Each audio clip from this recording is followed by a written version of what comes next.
ನಮಸ್ತೆ ವೀಕ್ಷಕರೇ, ಧನ ವಾಹನಾದಿ ಸೌಖ್ಯ ಯೋಗ ಅಂದರೆ ಜಾತಕದಲ್ಲಿ ಫೆಸಿಲಿಟೀಸ್ ಬರ್ತಕ್ಕಂಥದ್ದು 4ನೇ ಮನೆಯಿಂದ ನಿಮ್ಮ ಜಾತಕನ ತಕ್ಕಂತ ನೋಡ್ಕೊಳ್ಳಿ.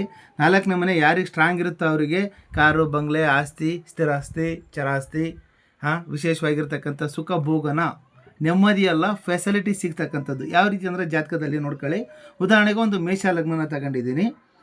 ಅಂದರೆ ಸೌಖ್ಯ ಯೋಗ ಯಾವ ರೀತಿ ಇರ್ತಕ್ಕಂಥದ್ದು ಅಂದರೆ ಚತುರ್ಥದಲ್ಲಿ ಉಚ್ಚ ಗ್ರಹವಿದ್ದು, ಮೇಷ ಲಗ್ನಕ್ಕೆ ಚತುರ್ಥ ಸ್ಥಾನ 4ನೇ ಮನೆಯಲ್ಲಿ ಗುರು ಉಚ್ಚ ಕ್ಷೇತ್ರವಂತಾನೆ ಕರ್ಕಾಟಕ ರಾಶಿಯಲ್ಲಿ.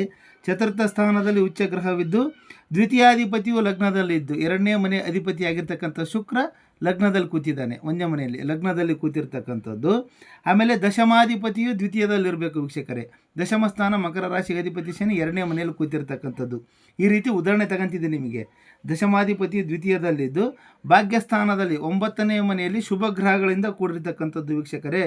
ಅಂದರೆ ಬುಧ, ಶುಕ್ರ, ಗುರು ಈ ರೀತಿಯಾಗಿ ಶುಭ ಗ್ರಹಗಳು ಇದ್ದರೆ ಇವರಿಗೆ ಜೀವನದಲ್ಲಿ ಧನ, ವಾಹನ, ಮೋಟಾರ್ ಸೈಕಲ್, ವಿಮಾನಗಳಿಂದ ಕೂಡಿರ್ತಕ್ಕಂಥ ಸುಖ ಭೋಗವಂತ ಜಾತಕ. ಅಂದರೆ ಚತುರ್ಥ ಸ್ಥಾನದಲ್ಲಿ ಉಚ್ಚ ಗ್ರಹವಿದ್ದು ದ್ವಿತೀಯಾಧಿಪತಿಯು ಲಗ್ನದಲ್ಲಿದ್ದು ದಶಮಾಧಿಪತಿಯು ದ್ವಿತೀಯದಲ್ಲಿದ್ದು ಭಾಗ್ಯಸ್ಥಾನ 9ನೇ ಮನೆಯಲ್ಲಿ ಶುಭ ಗ್ರಹಗಳ ಕೂಡಿಕೊಂಡಿದ್ದರೆ ವಿಶೇಷವಾಗಿರ್ತಕ್ಕಂಥ ಧನ ವಾಹನಾದಿ ಸೌಖ್ಯ ಯೋಗ ಆಗ್ತಕ್ಕಂಥದ್ದು ವೀಕ್ಷಕರೇ. ನಿಮ್ಮ ಜಾತಕದಲ್ಲೂ ಇದೇನಾ ಈ ಯೋಗ ಅಂತ ನೋಡ್ಕೊಳ್ಳಿ. ವಿಡಿಯೋ ಇಷ್ಟ ಆದರೆ ಲೈಕ್ ಮಾಡಿ, ಶೇರ್ ಮಾಡಿ, ಮತ್ತು ಆಸಕ್ತಿ ಇರ್ತಕ್ಕಂಥ ನಿಮ್ಮ ಸ್ನೇಹಿತರಿಗೆ ವಿಡಿಯೋನ ಸೆಂಡ್ ಮಾಡಿ ಅಂತ ಹೇಳ್ತಾ, ನಿಮ್ಮ ವೈಯಕ್ತಿಕ ಜಾತಕ ವಿಶ್ಲೇಷಣೆಗೆ ಸ್ಕ್ರೀನ್ ಮೇಲೆ ಇರ್ತಕ್ಕಂಥ ನಂಬರ್ಗೆ ಕರೆ ಮಾಡಿ. ಮತ್ತೆ ಮುಂದಿನ ವಿಡಿಯೋದಲ್ಲಿ ಸಿಗೋಣ. ಜೈ ಗುರುದತ್ತ.